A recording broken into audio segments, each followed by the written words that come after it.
அதோ அங்கே பாருங்க, யானை வந்து நின்றது. பந்து விளையாடலாமா?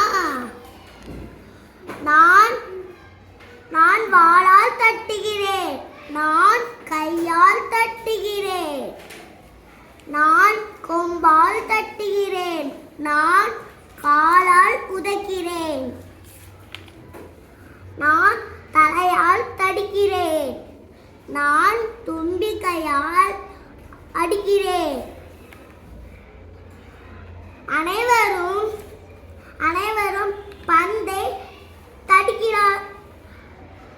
தட்டினார்கள்.